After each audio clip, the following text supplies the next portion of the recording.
भाई अनूप जी हैं, वो कहीं ना कहीं बौखलाहट उनमें दिख रही है। इसलिए बौखलाहट दिख रही है कि जब से मैंने पहले ही कहा कि मैं एक पढ़ा लिखा यूथ आ रहा हूं, मैं सोशल इंजीनियरिंग की बात करूंगा, मैं सोशल जस्टिस की बात करूंगा, और मेरा जो पार्टी होगा उसमें अल्पसंख्यक केवल वोटर नहीं होगा, लीडर बनेगा। अभी तक जो देखिए माननीय फैज भाई, सबसे पहला बात तो आपको कहना चाहेंगे कि लोग हम पे जो आरोप लगाते थे कि नहीं ये लड़का अच्छा बोलता है, अच्छी बातें करता है, इसलिए लोग इसको सुनने के लिए जाते थे। चलिए उस बात को हमने भी स्वीकार किया, लेकिन अब तो हम अच्छी बातें कहने के लिए नहीं आए हैं और ना ही हम सभा करने के लिए आए हैं। ऑलरेडी आज हम नामांकन के लिए आए हैं, और नामांकन में अभी 44 डिग्री के टेम्परेचर में अगर लोग हमारे साथ चल के आए हैं तो ये केवल सभा सुनने के लिए नहीं, अच्छी बातें सुनने के लिए नहीं, इस राज्य को अच्छा बनाने के लिए, और हमें अपना मत भी देने आए हैं, अपना आशीर्वाद देने के लिए आए हैं। और इसका प्रमाण आज 44 डिग्री के तापमान में ये उमड़ा हुआ जनसैलाब है। ठीक है नेताजी, थोड़ा सा एक बार नीचे सबको लेने में सहूलियत। अरे अब कितना चलिए अब लगाइए जिसको आईडी लगाना। बड़े भाई का सवाल आया है, मैं इनके सवाल को उत्तर देना चाहूंगा। देखिए मेरा ये मानना है, चूंकि आज जिस प्रकार से देश को लोगों ने गंभीर विषयों पर देश बात नहीं करता, आज देश के युवा गंभीर विषयों पर पॉलिटिकल चर्चा नहीं करते हैं। आज देश के युवा जो विषय पर चर्चा करते हैं वो देश के लिए हितकारी नहीं है। इसीलिए हम लोग अगर सदन में जाते हैं तो देश के जो गंभीर विषय हैं, आज शिक्षा पे बात होगी, बेरोजगारी पे बात होगी, बढ़ते हुए पलायन पर बात होगी, हमारी जमीनों के संरक्षण पर बात होगी, झारखंड की स्थानीय नीति पर बात होगी, जो गंभीर मुद्दे हैं उनके साथ हम लोग सदन में जाएंगे। अभी तक लोगों का मानना है कि देखिए, इस बार हम स्पष्ट कहना चाहेंगे कि मंत्र से हम हर धर्म हर आस्था का सम्मान करते हैं, लेकिन मंत्र से किसी का भोजन नहीं जुड़ता है। अतः ये लड़ाई रोटी की है, और रोटी की लड़ाई कहीं ना कहीं जमीन से आती है, तो हम अपनी जमीनों की बचाने की बात करेंगे। रोटी नियोजन से आती है, हम झारखंड की नियोजन नीति पर बात करेंगे, हम स्थानीय नीति पर बात करेंगे। तो कुल मिलाकर हम लोग मुद्दों के साथ जाएंगे, वो मुद्दे जिनको सदन में स्थान मिलना चाहिए था आज तक नहीं मिल पाया है। आज झारखंड के बारे में आप देख सकते हैं, बाकी जो प्रदेश है उनके मजबूती के साथ लोग उस क्षेत्र की बातों को रखते हैं, लेकिन झारखंड के मुद्दे सदन से गायब दिखते हैं। तो मेरा मानना है यूथ को पॉलिटिक्स में आना चाहिए, इसलिए कि झारखंड के मुद्दों को सदन में जगह मिले। देखिए ऐसा नहीं है कि क्षेत्रीय मुद्दा झारखंड का मुद्दा केंद्रीय का मुद्दा नहीं है। आज भूमि अधिग्रहण अगर कानून की बात करें, हमारे प्रत्याशी जी ने भी कहा, बिल्कुल इन्हीं माननीय अडानी महोदय का ऑस्ट्रेलिया में विरोध होता है तो वो नेशनल न्यूज बनता है, लेकिन हमारे क्षेत्र में जब उनको जमीन ना देने के लिए विरोध होता है तो कोई न्यूज नहीं बनता है। उदाहरण के लिए जो भूमि अधिग्रहण का विषय है, अभी आप गोड्डा के प्लांट को देख लें, वहां पर कोयला ऑस्ट्रेलिया से ला, प्रैक्टिकली बात करते हैं, कोयला ऑस्ट्रेलिया से आता है, जमीन गोड्डा से ली जाती है और बिजली बांग्लादेश को जाता है। तो एक बेवकूफ आदमी भी समझ जाएगा कि झारखंड के साथ किस तरह का सौतेला व्यवहार है। जब जमीन आपको हमारी चाहिए तो बिजली प्रोडक्शन करके हमें दीजिए, कोयला फिर आप ऑस्ट्रेलिया से ले रहे हैं, तो भाई अगर बिजली आपको बांग्लादेश को ही देनी है तो आप बांग्लादेश की जमीन ले। तो इसलिए नेशनल मुद्दों पर हमारा जो विषय है वो जाता नहीं है। हम लोग लोकसभा सदस्य जब बनकर जाएंगे तो झारखंड के मुद्दों को नेशनल विषय बनाएंगे। कल गंभीर आरोप पर आप लगे, बेरमो विधायक आपको गंभीर आरोप लगाए। क्या आरोप है? धूल मातों से आप सेटिंग किए हैं। देखिए सबसे पहला बात है कि जो बेरमो के विधायक बड़े भाई अनूप जी हैं, वो कहीं ना कहीं बौखलाहट उनमें दिख रही है। इसलिए बौखलाहट दिख रही है कि जब से मैंने पहले ही कहा कि मैं एक पढ़ा लिखा यूथ आ रहा हूं, मैं सोशल इंजीनियरिंग की बात करूंगा, मैं सोशल जस्टिस की बात करूंगा, और मेरा जो पार्टी होगा उसमें अल्पसंख्यक केवल वोटर नहीं होगा, लीडर बनेगा। अभी तक जो महागठबंधन है वो अल्पसंख्यक को वोटर बना के रखती थी। जब हमने धनबाद से अल्पसंख्यक को कैंडिडेट बनाया है तो उनको हालत खराब है। अगर वो सच में अल्पसंख्यक के हितैषी हैं तो भाई आपके पिताजी को 5 बार 6 बार से विधायक बनाया अल्पसंख्यक ने, आपको विधायक बनाया, अब अपनी पत्नी को जाके सांसद बनाएंगे। अल्पसंख्यक हितैषी हैं, आप अपनी पत्नी के नाम को वापस करें, एक अल्पसंख्यक उम्मीदवारी तय करें, हम नाम वापस कर लेंगे अपना। हो गया थोड़ा सा के बीच में जा रहे हैं, कैसा रिस्पांस मिल रहा है आपको? हाँ देखिए अच्छा रिस्पांस मिल रहा है, बहुत अच्छा रिस्पांस मिल रहा है, और पब्लिक भी चाहती है कि अब आस्था सबकी है, धर्म हर कोई मानता है। अंतःकरण से भारत का संविधान धर्म के लिए बहुत आजादी देता है और धर्म के सब कोई अनुयायी हैं। लेकिन अब देश को भी लगता है, यूथ को भी लगता है, किसान मजदूर को भी लगता है कि जो चुनाव होते हैं, चुनाव के मुद्दे बेरोजगारी पर होने चाहिए, चुनाव के मुद्दे किसानों की सुरक्षा पर होने चाहिए, चुनाव के मुद्दे बढ़ते हुए पलायन पर होने चाहिए, चुनाव के मुद्दे प्रदूषण पर होने चाहिए, चुनाव के मुद्दे पर्यावरण पर होने चाहिए। तो इसके लिए जब तक विजनरी लीडर सदन में नहीं जाएंगे, अभी देख रहे हैं आप क्या लीडरों की स्थिति है। आज तमाम पार्टियों को देख लीजिए, उनको कैंडिडेट नहीं मिलता है, तो अब देखते हैं कि किसी को डेमी कैंडिडेट उतार देते हैं नेशनल पार्टियां। तो चुनाव के मुद्दे ऐसे होने चाहिए जिससे देश को एक रास्ता तैयार हो, देश की पॉलिटिक्स को एक नया रास्ता मिले। आपने आंदोलन से आकर के राजनीति में प्रवेश किया है, झारखंड की मूलभूत समस्याओं को आपने नजदीक से देखा है, आज पूरा देश आज से सूचना जारी होने से पूर्व पूरा देश मोदी मोदी कर रहा था। जब आप आज मोदी के भाषण को सुनते तो मोदी जी भी मोदी मोदी रट रहे हैं, क्या कहना चाहेंगे आप? देखिए, पहले बात, आदरणीय प्रधानमंत्री निश्चय 10 साल उनका कार्यकाल रहा।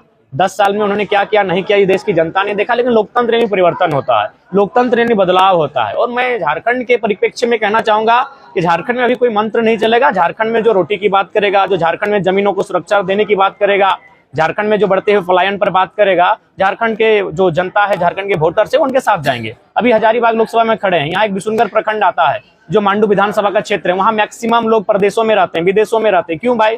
इसी हजारीबाग के क्षेत्र में माइंस के एरियाज हैं, इसी हजारीबाग के क्षेत्र में न जाने कितनी कंपनियां हैं। तो कंपनियों एक्ट पर सुधार होना चाहिए, माइंस के एक्ट पर सुधार होने चाहिए, जो क्रोनिक कैपिटलिज्म बढ़ रहा है उस पर कंट्रोल होना चाहिए। तो उसके लिए सदन में सार्थक चर्चाएं होनी चाहिए, और उन सदन की सार्थक चर्चाओं में भाग लेने के लिए हमें सांसद में उपस्थित देने की आवश्यकता है। आप लगातार घूम रहे क्षेत्रों में, कैसा लग रहा है? क्या कोई हवा है या लोगों में उत्साह है वोटिंग को लेकर? क्योंकि देखिए, लोगों में उत्साह है, और मैं आपको विश्वास दिलाता हूं, हम लोग खासकर हमारे दल के लोग जिन जिन लोकसभा से चुनाव लड़ेंगे उन लोकसभा में वोटिंग परसेंटेज भी बढ़ता हुआ आपको दिखेगा।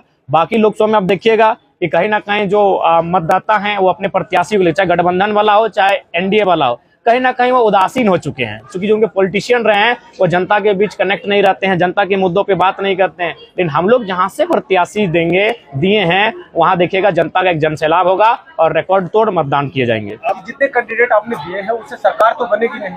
देखिए, एक बात है, जनता आपको वोट देगी। जनता इसलिए वोट देगी झारखंड की क्योंकि झारखंड को 23 वर्षों ने, सरकार तो 23 वर्षों से आप बना रहे हैं, सरकार तो 23 वर्षों से बन रही है ना, कभी यूपीए की बन रही है, कभी एनडीए की सरकार बन रही है, सरकार तो बन ही रही है। लेकिन सरकार में बैठे लोग आपके अधिकार की बात नहीं करते हैं। आज आपने 40% खनिज दिया, लेकिन 40 मिनट का आप पे डिस्कशन नहीं हुआ। तो इसलिए अब झारखंड के लोग सरकार और विपक्ष के लिए नहीं, जो झारखंड के मजबूत लीडर होंगे, जो केंद्र से अपनी योजनाओं को लड़कर झारखंड लेकर आएंगे, उसके लिए काम करेगा। केंद्रीय राजनीति यहाँ पर दो तरह के गठबंधन आपस में आमने सामने है, आप किस गठबंधन के साथ जाना पसंद? देखिए, उन गठबंधन के बीच हम लोग अपना रास्ता तैयार करेंगे। हम लोग इस देश को एक नए, इस राज्य को एक नए विकल्प का रास्ता तैयार करेंगे। तो हम लोग इस राज्य के लिए एक वैकल्पिक मार्ग तैयार किए हैं, और उस विकल्प के माध्यम से हम लोग राजनीति में जाएंगे। आज तक प्रवासियों के लिए मुद्दा कोई नहीं उठा रहा है, हम लोग उठाएंगे, इसीलिए तो हम लोग राजनीति में आए हैं। प्रवासियों का मुद्दा महत्वपूर्ण रहेगा।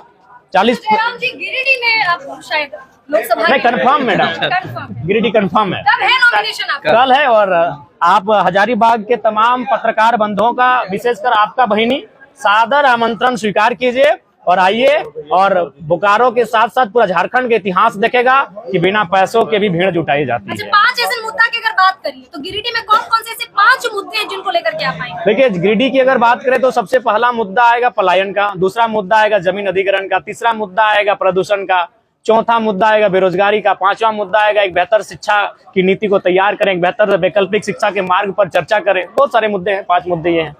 क्या बोलेंगे दर्शकों को, क्या अपील करेंगे? दर्शकों से अपील करना चाहेंगे कि आपके पास इतना समय है कि आप 2 घंटा आईपीएल में ड्रीम 11 में समय लगाते हैं, अब आपको समय देना होगा अपने बच्चों के भविष्य के लिए। और हमारा भविष्य संविधान से तय होता है, और संविधान कहीं ना कहीं राजनीति से चलती है। अतः राजनेताओं को आपको परखना होगा, राजनेताओं को आपको जानना होगा, और उनके विचारों को आधार मानकर आपको मतदान करना होगा। साथ ही साथ जनता को इतना ही कहेंगे कि ऐसे नेताओं का समर्थन करें जो सत्ता और संपत्ति के विकेंद्रीकरण के पक्षधर हैं, जो क्रोनिक कैपिटलिज्म के समर्थक ना हो। नहीं तो ये विचारधाराएं आने वाले 20 सालों में अंग्रेजों से भी बहुत ही बदतर गुलामी लेकर आएगी। क्रोनिक कैपिटलिज्म और दूसरा सत्ता और संपत्ति का अगर केंद्रीकरण होगा, इन विचारधाराओं के खिलाफ होकर मत कीजिए। जो लोग इन विचारधाराओं के समर्थक हैं, आपके विधायक, आपके सांसद, आपके मंत्री, उनके खिलाफ वोट कीजिए। नहीं तो 20 साल बाद जो खाई आएगी, 20 साल बाद जो स्थिति आएगी, वो अंग्रेजों से बदतर होगी।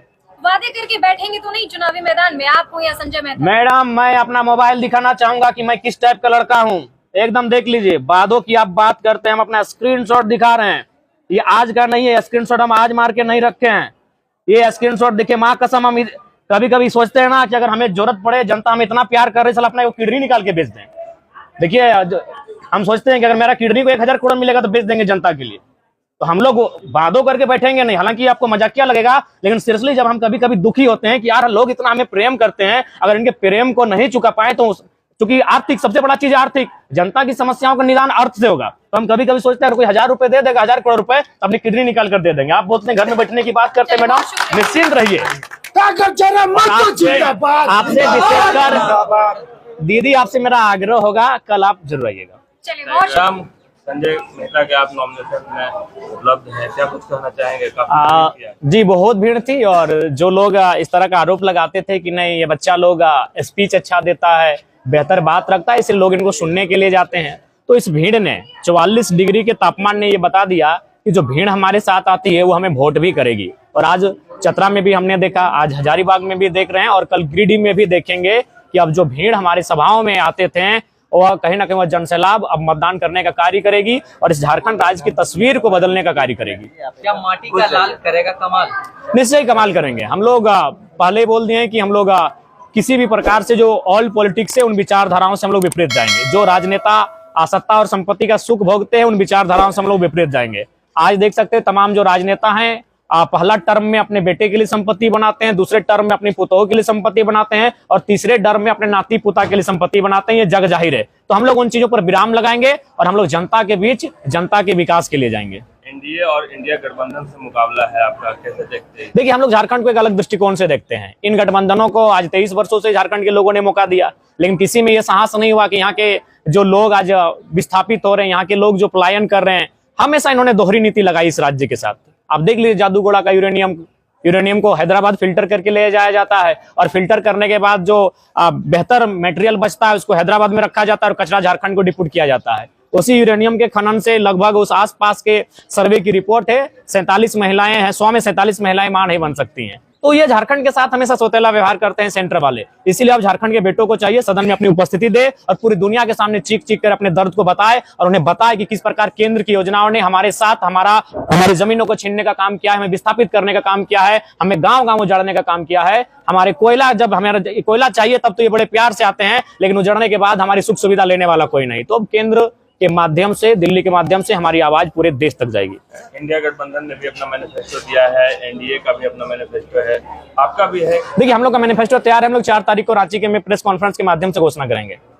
दोनों के मैनिफेस्टो और आपके मैनिफेस्टो में क्या? देखिए हमारे मैनिफेस्टो में झारखंड की चीजें दिखेंगी जो हम लोग सदन के माध्यम से झारखंड में लेके आ सकते हैं। हजारीबाग के किन मुद्दों को संदर्भ में? देखिए हजारीबाग में मुद्दा होगा पलायन का, हजारीबाग में मुद्दा होगा भूमि अधिग्रहण का, और भूमि अधिग्रहण के लिए बड़का गांव देख सकते हैं आज किस प्रकार लोग 2 सालों से अडानी प्राइवेट लिमिटेड के खिलाफ संघर्ष कर रहे हैं, लेकिन टस से मस नहीं, लगातार कानूनों का दबाव बनता है। तो इसीलिए मेरा मानना है कि हजारीबाग का जो हिस्सा है वहां भूमि अधिग्रहण का विषय है, और भूमि अधिग्रहण सेंट्रल विषय होता है। केंद्र पर, सदन में इस पर हमारी आवाज मुखर होगी। गिरिडीह में कल आप नामांकन करने वाले हैं, क्या कहते हैं? देखिए निश्चय ही गिरिडीह लोकसभा से कल डीसी ऑफिस बोकारो में हमारा नामांकन है। आप सभी को सादर आमंत्रित करते हैं और आशा करते हैं तमाम जनता का प्रेम हमें मिले, ताकि उस प्रेम के माध्यम से इस राज्य की तस्वीर को बदलने में हम लोग सहायक हो सके। धन्यवाद।